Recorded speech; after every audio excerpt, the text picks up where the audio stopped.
Don't Depend on Daddy is an unfiltered safe space, empowering young professionals to build independence in their 20s and beyond, whether it be personal, professional, or financial. Regardless of your age, relationship status, or job title, the most consistent person in your life is you. So join me and let's build our independence together. Enjoy!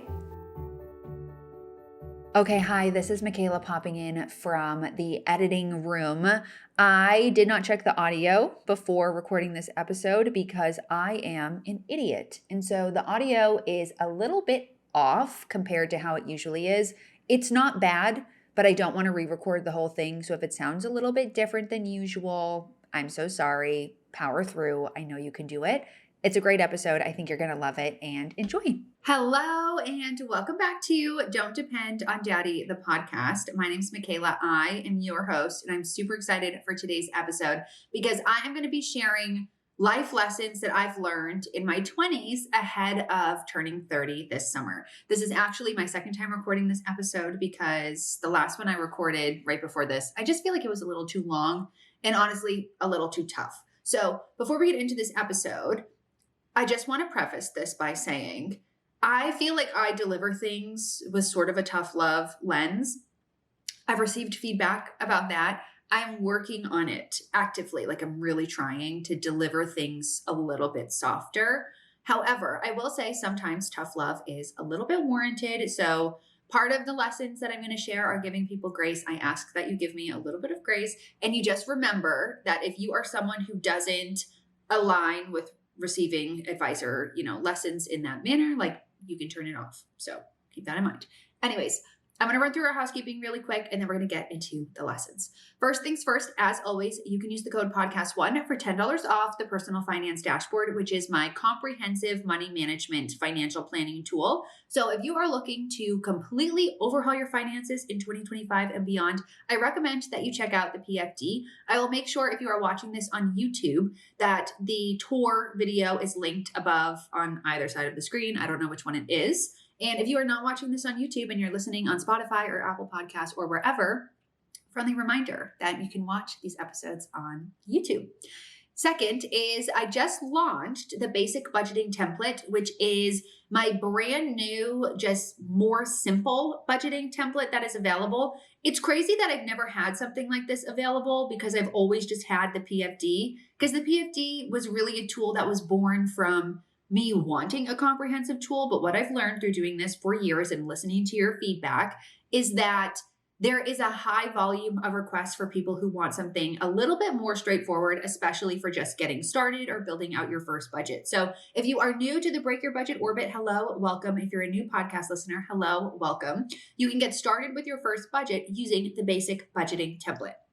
It's a different template than the PFD. It's a little bit more simple, a little bit more straightforward. You're obviously not going to be getting all the bells and whistles as you would with the PFD, but you're still getting what you need, which is a place to build a budget. So if you're interested in that template, I'll also make sure that that is on the screen. Also, just so you know, again, if you're listening, I'm also drinking a coffee during this. So if I take a pause or you hear ice crinkling in the background, that's why. Number three, my books, which I don't talk about enough, but I have two books, Own Your Career and Own Your Money. They pair very nicely together. They were done through different publishers, as you can see, because they look a little bit different. Own Your Money is really like a very basic getting started on your personal finance journey book. So if you are looking to fix your finances, set goals, start your financial journey, build that financial foundation, pay off debt, get started investing, etc., I recommend that you check out Own Your Money. You can purchase the actual physical book on Amazon. I believe it's like $12. I don't set the price. Amazon and the publishers set the price. I know some people don't use Amazon. You can also get it on like Barnes & Noble, wherever. And you can listen to that on Spotify for free if you have Spotify Premium. And next is Own Your Career. This is I'm honestly like, I think that this book, if I had to tell you to choose one or the other, I would say choose Own Your Career. And the reason why is because I think that this book is just full of life lessons, obviously through a career perspective. But a lot of what I share in here is just going to help you make your life better, especially in your 20s, whether you work a corporate job or you are a freelancer or you are working a corporate job and you're hoping to become a freelancer or a creator. I've got you covered in this book.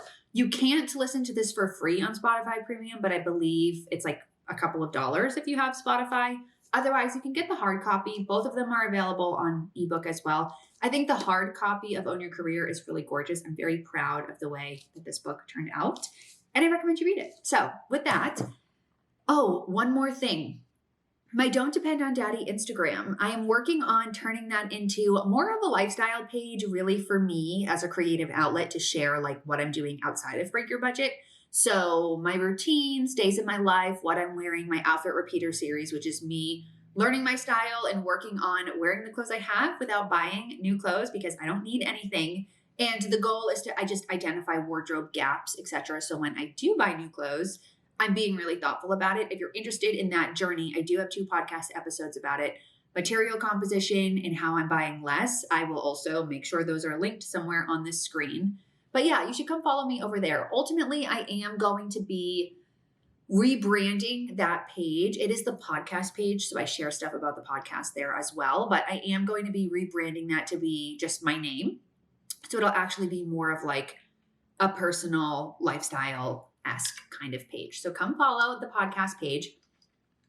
And with that, let's get into this episode, which is life lessons that I wish I knew in my early 20s. And I'm turning 30 in July. So between now and then, my goal is to share all of my best tips and lessons and epiphanies and perspectives and just things that I've learned throughout my 20s. Because I think it's really hard when you're in your early 20s to like visualize and see how your life can unfold. And turning 30 feels very, very far away. But if you're lucky, it will come, and it will come really quickly.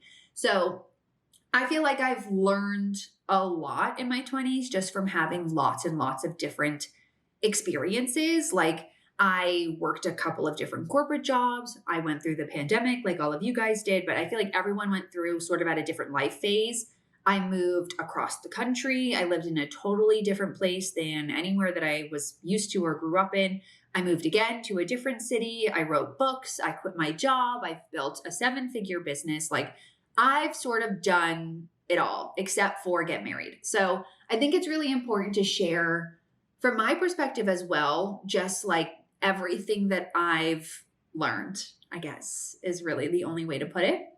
I will say social media and TikTok specifically, while it does have its downsides, I do feel like has been a great tool and resource for me, not just for learning new things and hearing new perspectives from other women in their 20s and 30s, but also to validate a lot of the experiences that I have personally had. So I'm going to be sharing 10 of many lessons that I've learned throughout my 20s and over the course of the last decade. And this episode is geared towards those of you in your 20s, but all of the lessons I feel like apply no matter how old you are, if you're in your 30s or your 40s, or you're also 29 and turning 30. I'm sure you can relate to a lot of these. I would love to hear if you are also in your 30s and 40s, if you have tips, lessons, and advice for younger people in their 20s that I didn't already talk about, or if you agree with any of these. So feel free to leave those in the comments or send me a DM.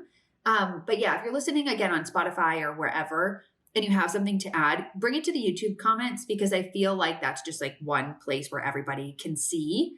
And with that, friendly reminder, trigger warning that there will be a little bit of tough love. With that, let's get into it. And these are also in no particular order. Lesson number 1. Once the bills start, they will never turn off. And really the main precipice of this lesson is to live at home if you are able to. I know that not everybody is able to live at home, so I don't need you to leave a comment reminding me that. I'm fully aware. However, I am saying if you are someone who is able to live at home, living at home, or being able to live at home where your parents have space for you, where you have a good relationship with your family, is a privilege. If you are someone who is blessed with that situation, you should be taking advantage of it.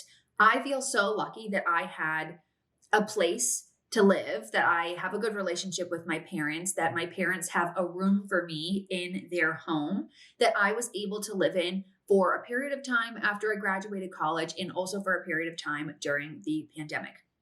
I look back and I remember when I graduated college and I was living at home and I was commuting into Boston, I found it to be so annoying, and I just could not wait to live on my own, because going from college and sort of being independent to moving back home and living with your parents is a very hard transition that I don't want to discount. That being said, I moved out of my parents' house post grad about 4 months after I graduated college. And it is one of my biggest regrets of my early 20s. I wish that I had lived at home for a full year, because I would have been able to save so much money. And socially, moving out really didn't do all that much for me. It was great to have my independence back, but there really was not enough of a benefit in that first year specifically of living in Boston post grad. If anything, it caused more problems for me because my roommate was a nightmare and I hated my apartment. So ultimately, if you are able to live at home and you're lucky enough to have a place to stay, you should live at home for as long as you possibly can. It's a very, very short sacrifice for a very, very long-term gain. And you do have all the rest of your 20s to live in an apartment and to have those experiences. So if you are able to do it right when you graduate college. I think that's the easiest time. Get a job near where your parents live and do it for a year, knowing that after a year or maybe two, if you're feeling really good, you can move to the city, get an apartment, and have that experience. And you're still only going to be like 23 or 24. Like, it's not that big of a deal. And you will be hard pressed to find someone who has lived at home after college for a period of time who regrets it. I feel like everyone who lives at home has the same sort of perspective. Yes, it's difficult because it's a hard, just thing to navigate, because you lose your independence, your parents get more involved in your life. Like, it can be a little bit weird. And you pay in other ways, obviously, because you lose your independence. I've said that 100 times. That being said, nobody regrets it. Everyone says it was hard. I paid in other ways. I would do it again if I needed to. It was one of the best choices that I made. So just food for thought. If you're able to, if you're graduating college, or if you're thinking about moving back in with your parents, you have my support. I think you should do it. And I think everyone should live at home if they're able to. Moving on to lesson number 2, if you are serious about saving, you have to make sacrifices. I think the hardest lesson for young people to understand is that in your 20s, you can't have it all, and nobody does. And this is really important to recognize and to like really truly internalize. What you see on social media is not only everyone's best highlight reel, but it's also not representative of what most people are experiencing.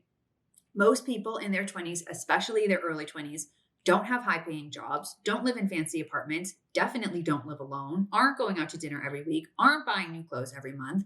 They're at home, either at their parents' house or living in their really, kind of dingy apartments with a couple of different roommates, working from home, going to the office a few days a week, and wearing the clothes that they have. That's normal. That is what most young 20-somethings are doing. And that's not what we're seeing on social media. I think as a result, people think they don't have to make sacrifices and they can have everything, and that if they buy new stuff, they'll have this life that they see online, and that's just not real. If I've learned anything in my 20s, it's that buying new stuff is not going to solve your problems. If anything, it's going to make your problems worse, because you're going to have stuff you don't need, stuff you don't use, and you're spending money that you don't have to impress people that you don't like. But also, you learn a lot and you build character through sacrifice. Some of like my best learnings and friendship learnings and just life learnings in general came from having a lot of roommates or living in an apartment where I had to walk down the street to go to the laundromat. Like, there are just things that you learn about yourself when you are in situations that make you uncomfortable or doing things where there has to be a sacrifice. So your apartment is just one of them. Like, when I was in my early 20s, I lived in gross apartments. I had lots of roommates. I really didn't enjoy those living experiences for the most part. I had roommate drama. We all shared one bathroom. Like, it was a whole thing. Another example would be like sitting in a job that you don't like for a year or two because it's going to propel you to the next level in your career, or having to go into the office 5 days a week instead of being able to work full time from home because it's a really good opportunity. Sometimes you have to make sacrifices. It could be having to commute from living at home into your parents' house so that you can save a little bit more money or pay off your student loans, or it could be having a period of low or no buy because you need to free up money so that you can save up to move in the future. I don't know. There's so many different situations, but to do anything in life, it requires sacrifice, it requires time, and it requires effort. And social media makes it look like That's not how things happen. And that's just not real. The instant gratification of it all isn't real. The everyone having everything of it all isn't real. You're seeing a very, very small subset of people who are exceptional or excelling in a specific way because of a set or specific set of unique circumstances. But most people are not having that experience. I sure didn't have that experience. I don't feel like my life got easier or better until I turned 28. Truly, like I really don't think that I felt like I had to stop making such major life sacrifices until my very, very late 20s, like very recently. So it's normal to make sacrifices all throughout your 20s, but particularly in your early 20s. And quite frankly, it's a lot easier to make those sacrifices in your early 20s. So if you're going to do it, if you're going to have roommates, if you're going to live in a crappy apartment, if you're going to sit in a job you hate, do it as soon as you get out of college, because your tolerance level for BS, I feel like, is way, way higher. And as you learn more about yourself and you get more life experience, that tolerance level is going to get lower and lower and lower. And doing those things and making those sacrifices becomes a little bit harder. So keep that in mind if you are graduating college or just young. Number 3, and this is the one that maybe I'll lose people on and nobody wants to hear, but it is the truth. And the sooner you realize this, the better you'll feel. Your life is a result of your choices. No one else's choices in no other circumstance. Your life is a result of your choices. After you turn 18, you're an adult, but really after you graduate college or after you sort of launch yourself into the real world, whether you went to college or not, you are an adult. And you may not feel like an adult, but you are one. And so as an adult, it's your responsibility to make choices about your life. There are always going to be external factors outside of your control, from politics to an asshole manager to a friend that stabs you in the back to a global disaster or a domestic disaster. We've seen a lot of those happen over the last couple of weeks and months. You can't change these things and you don't have control over these things. You can advocate for things you believe in. You can be a good person. You can, be there for other people, but you don't get to control how things play out. You do get to control the choices that you make as a result of the information that is given to you. And the sooner that you realize your life is your choice, the happier you're going to be. No one with a victim mindset gets ahead ever. No one who is successful or healthy or wealthy or exceptional has a victim mindset, period. Nobody who is doing really well blames other people or external things for their circumstance. What they do instead is they change them. And there's no exception to this. You will not find a highly successful person with a victim mindset. You will find highly successful people who overcame incredible tragedies or incredible life circumstances, and they will all say the exact same thing. I decided to change my life. I decided to change my circumstance, and I did it. Okay? Because people who are successful don't blame other people for their circumstances. They just don't do it, period. And it's a very, very hard lesson to learn. It's a very hard lesson to learn. And it's a very hard thing to come to terms with that, maybe if you don't like the way your life is or you don't like who you are, that it really does boil down to the choices that you are making. But once you make the choice to make a change, your entire life will get better. And your entire life will change for the positive when you realize that, yes, I have control over my life. Yes, I have control over my finances. Yes, I have control over my professional career. And at the end of the day, it may not be easy. It may not happen right away, but ultimately it is your choice. And you can stay stuck or you can choose to change your life and make your life better. And it's completely up to you. And this isn't something that should scare you. It isn't something that should hold you back. It is something that truly should set you free. Moving on to number 4, you can find happiness in a 9-to-5 job. And I know that this might sound ironic coming from me, but I do challenge you to hear me out. I think that professional success really, really boils down to finding the right job based off of your specific personality type. And I had 3 corporate jobs. 2 of them I really, really, really hated. I talk about all of this at length inside own your career and really my career and professional journey, because I feel like I've evolved a lot and I would have handled professional situations from my early 20s differently now. That being said, in my first job, there really wasn't any space for me to take initiative. And in my second job, it was like a client facing job where I was constantly being told what to do. And if you've, been around the block in my world for a moment, you might notice I'm a very independent person and I have a lot of strong opinions and I have a strong conviction on the things that I do and don't like to do. And quite frankly, the internet has softened me because I've realized that maybe sometimes I'm a little too black and white and there is room for gray. But these two jobs really did not play into my strong suits. And if anything, they highlighted the aspects of my personality that I struggle with the most, which is I need to be able to take initiative on things. I am a doer. I'm a problem solver. I like to be in control of my life. In my first job, I just felt like I was waiting around constantly for someone to give me something to do. And there was no opportunity for me to take initiative and learn. It felt like a waste of time. My second job was kind of the complete opposite, where I was just constantly being beat down by clients and by people on my team to do. And like, I didn't feel like I had any control over my life, if that makes sense. So it was kind of like two opposites. My third job, though, was a much better fit for me. It gave me the opportunity to have some autonomy, for one. I had good coworkers. I was able to collaborate. I was able to problem solve. I had just enough freedom to try and to figure things out, but also had guidance. Now, looking back on it, I went through a frustrating period of time. But if I had ended up staying in that job, I think I could have found a way to be happy in it long term.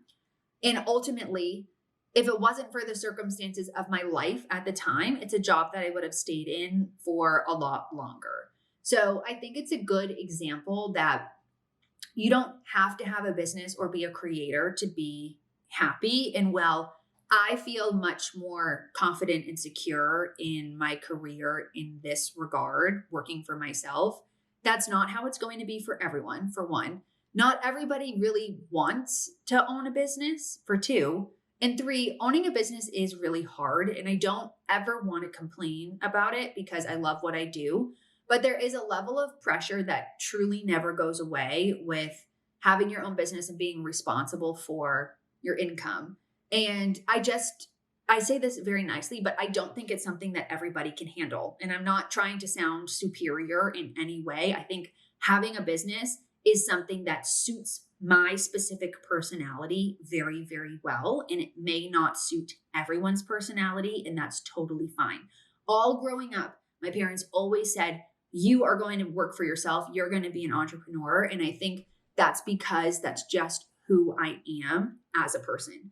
And it suits me, and it suits me more than a 9-to-5. But a 9-to-5 or any sort of job, not just, a traditional job, could suit you better. And you don't have to have a business to be happy in your career and to be happy in your life. Ultimately, you need to find a job that you can do well in and that you can tolerate, a job where you like your coworkers, where you're respected, hopefully you're paid appropriately. It doesn't have to be something that you're so passionate about. I think this is another issue that we run into is like, it doesn't matter if you're passionate about your job. You have to like it. You have to like aspects of it because you're doing it every single day, but it doesn't have to be your passion. My passion was not FP&A. Like, that's not what I'm passionate about, but I found aspects of that job that I really enjoyed, and it allowed me to like exercise the part of my brain that needs to do some problem solving. And I felt like I learned a lot. And that's really what everyone is seeking, is a job where they're learning, where they're challenged. So your brain is getting that stimulation, but that it's not totally destroying your spirit, if that makes sense. And ultimately, when you find a job that you like enough that you can tolerate, then you have the freedom to explore your true passions outside of the office. Because I don't know about you, but I don't really know anyone who's like super passionate about work. Very few people, even me. I love my job. I love what I do. Would I say that social media is my passion?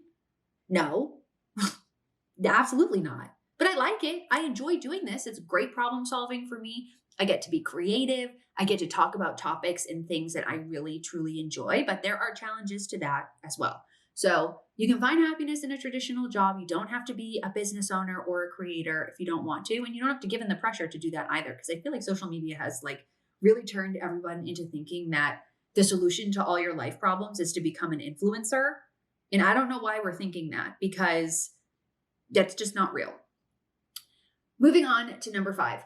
You can have different friendships for different seasons of your life, and not every friend is going to be your best friend or your friend for every facet of your life, and that's totally fine. This is something that I feel like I learned the hard way, but as you go through your 20s, and I think this is particularly true in your late 20s, your friendships are going to change. And that's because really, like, people are going to gravitate towards other people who are in similar life stages to you.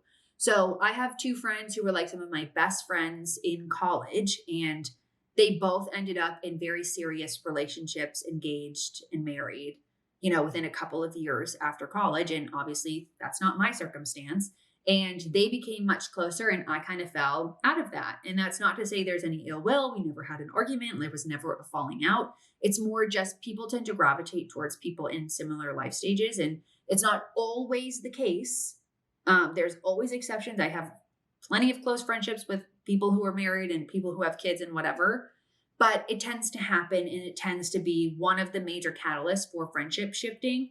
Another catalyst for friendship shifting is people who stay stuck in like the partying going out thing way longer than other people. And there's not a better or a worse. It's just, you're going to have friends who like to do similar things as you. All that to say, not every friend is going to be your best friend, and not every friend is going to be your everything friend. You can have a friend who you like to go out with. I had social friends. You can have a friend who you like to do weekend wellness stuff with. You can have a friend who you work with. Like, you can have different friends for different aspects of your life, and it's totally fine and normal to keep those friends separate. And it's great if you can bring them all together. But you know what? You're going to make new friends. Those are going to be, some could be your best friends. Like, you could meet your best friend when you're 40. Who knows? But not every friendship is going to be your everything friend. And I feel like in high school and in college, like, people have one best friend, and that just, maybe some people, I don't think I have any friends in my adult life who have one singular best friend, because everyone's different and you move at different paces. And like, who my best friend was in high school and in college, they're two different people. And B, we're all in different life phases. And that doesn't mean we're not friends. It's just we're friends in a different way. I think level setting your expectations for this is really, really key, because it becomes very apparent as you kind of get past 25. And if you expect every friend to be everything and to be your best friend from every angle, you are the only one who's going to end up disappointed. So really, really, really important to remember. There's nothing wrong with you if your friendships evolve. It's totally normal. Moving on to number 6. You don't turn a certain age and just figure it out. You have to take aspects of your life seriously from the start. And this is really targeted at the girls listening who are in their early 20s. And I know that those of you listening in your later 20s are going to agree with me on this. I think when you are young, you think your late 20s are so far away, and they are. Your 20s are long. We'll talk about that in a moment. But you're not going to wake up on the day you turn 28 or the day you turn 29 and magically feel like you have your life figured out just because you're in your late 20s. You figure things out as you go, and you have to be working on the aspects of life that you hope to figure out all throughout your 20s. So like, if you want to enter your 30s with a positive net worth and feeling financially confident, maybe with a home, you have to take strides and work on that throughout your 20s. You don't just decide you're going to do that at 28 and have it done by 29. If you want to enter your 30s and start a business, you need to develop the skills to do that and figure out the kind of business you want and collect money and, build up to that throughout your 20s.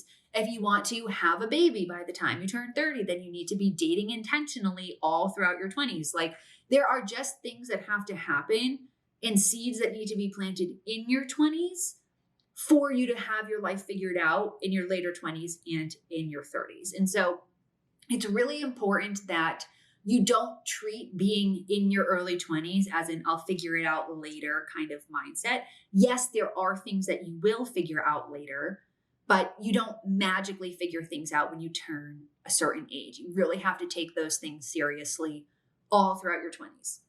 But moving on to number 7, which is sort of on the flip of this, but I think also really important to reiterate while we're on this topic, is that your 20s are long and you should enjoy them. And how you enjoy your 20s are going to look different for everyone. But I do feel like I see a lot of women specifically rush their lives, and they feel like they have to get married by 25 and they have to have a baby or 2 babies by the time they turn 28, or they have to do all of these societal things.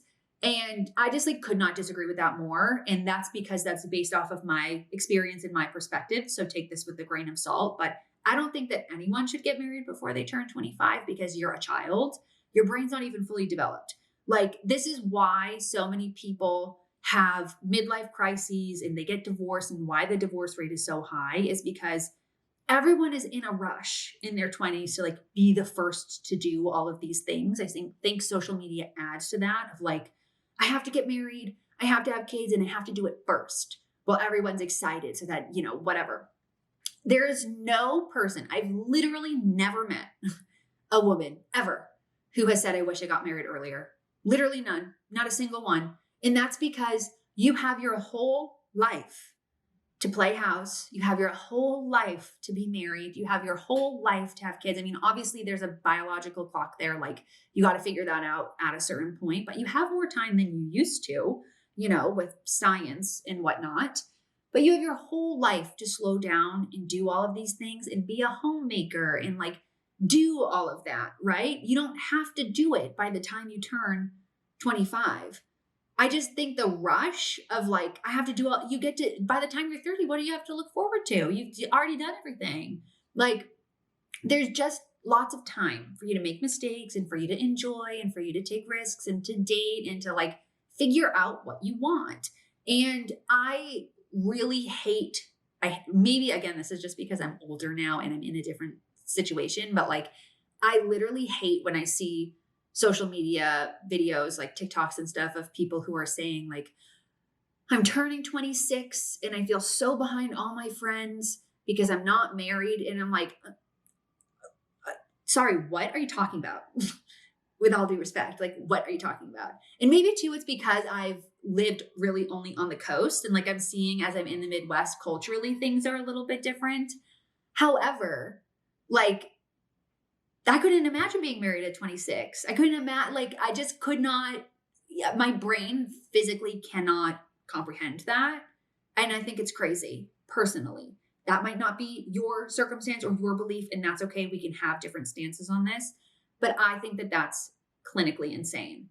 So my point here is you have your whole life to do all of these things. Your 20s are the only period of your life, if you're lucky and if you don't rush them, where you have minimal responsibilities. Again, by the time you get to your late 20s, things change. I have lots of friends who are in their late 20s who have babies, who are married, whatever. I'm not passing any judgment on that. I'm talking about people who are really young and they feel if they don't have all of these things by 25, their life is over.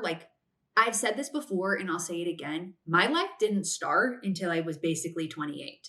And I would consider myself to be a successful person. Okay. I have money. I have a good career. I live alone. I'd like to be married. I'm not married yet, but I will be. You have time. So if you're feeling behind, remember your 20s are long. Things can happen quickly. And you have your whole life to do all the things you want to do. And there's a reason why divorce rates are high and why people have crises in their 40s. It's because they didn't enjoy their 20s. They didn't act like they were 25. You could be 25 and act like you're 25. You don't have to be 25 and be in bed at 9 p.m. cooking your bread, doing your sourdough with a red light face mask on. Obviously, I support that journey for you because that's what I'm doing, but I'm 29. And when I was 25, it was the pandemic, but I had my renaissance when I moved to LA and I was going out and I was enjoying that. And, that's not to say you have to go out to enjoy your 20s. You can enjoy your 20s in all different ways. But what I'm saying is you don't have to rush your life, and you shouldn't, to be quite frank. Moving on to number 8. It's a lot easier to change your life than you think. I learned this with my move to California. I feel like it was a very eye-opening experience for me.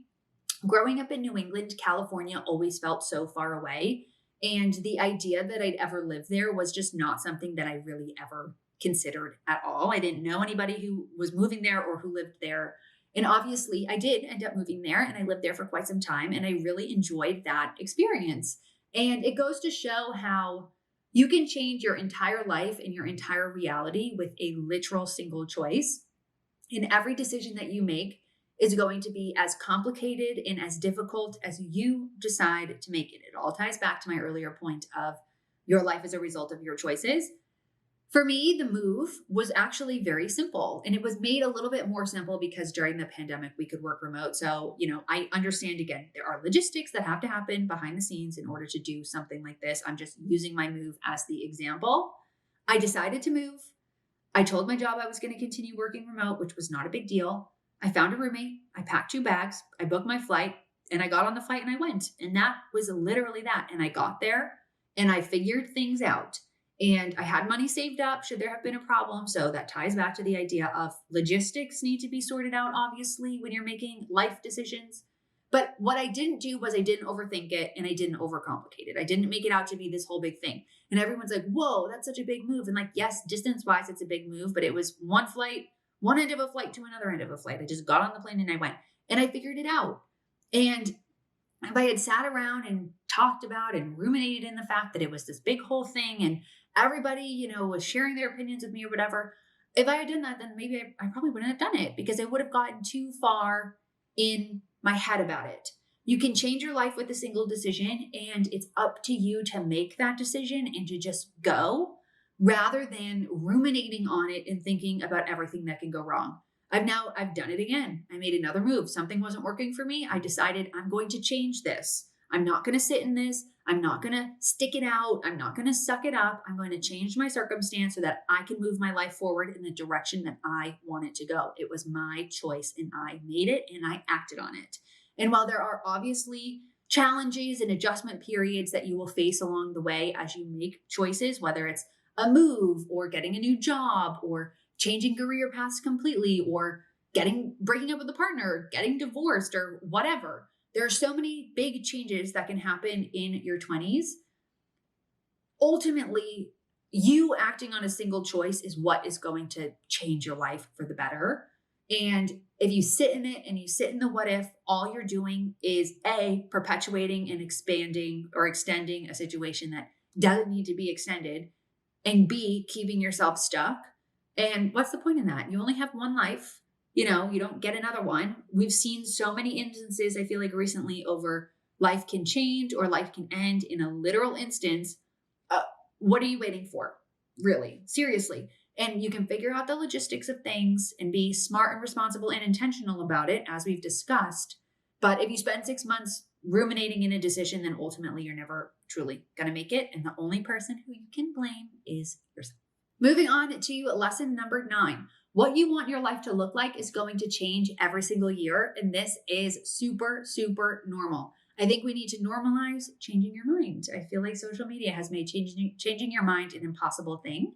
If you asked me at 22 what I wanted my life to look like at 29, it would not only be very different than what it currently looks like, but it's also very different than what I now want my life to look like, if that makes sense.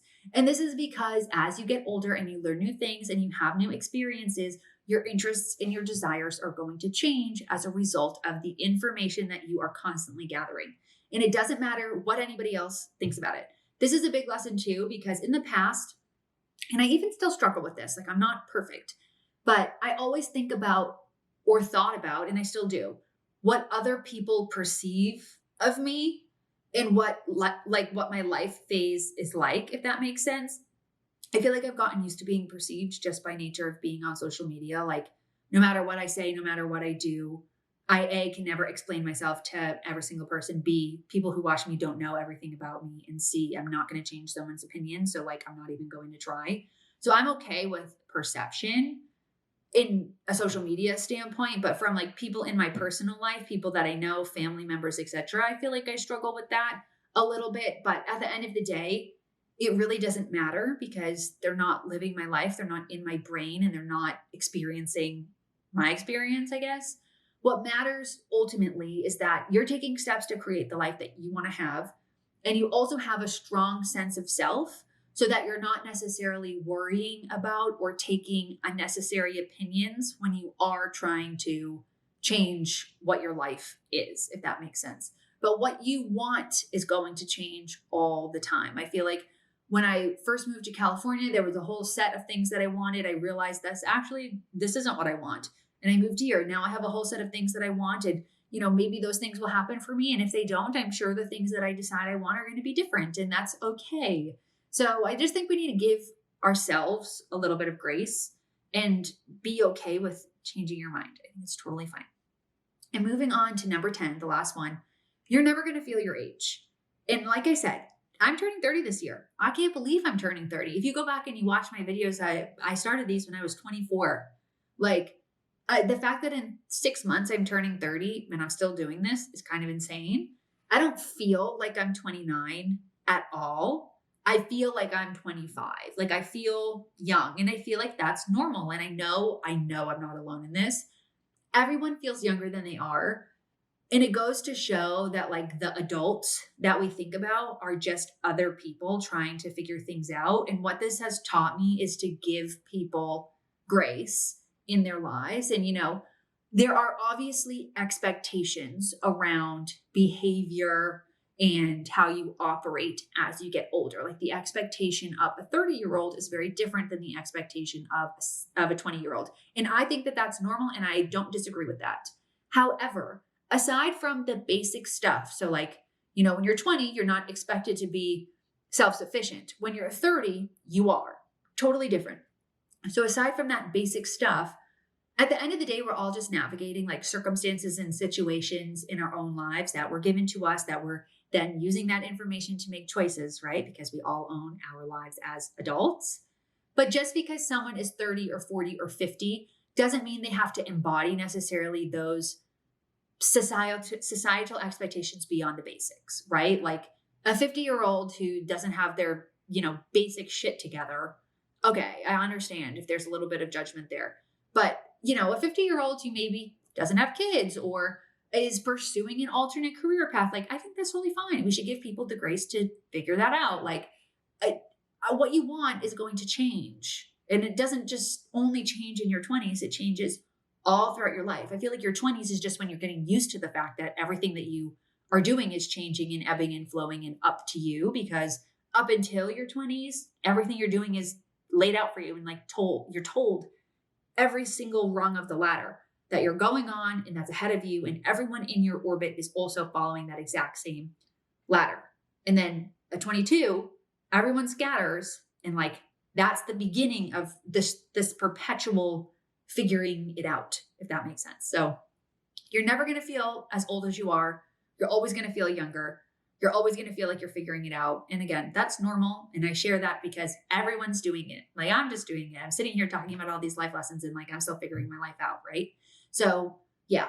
Anyways, that's all I've got. If you enjoyed this episode, let me know. I do talk about some of these in my books, so you should order them if you enjoyed any part of this episode.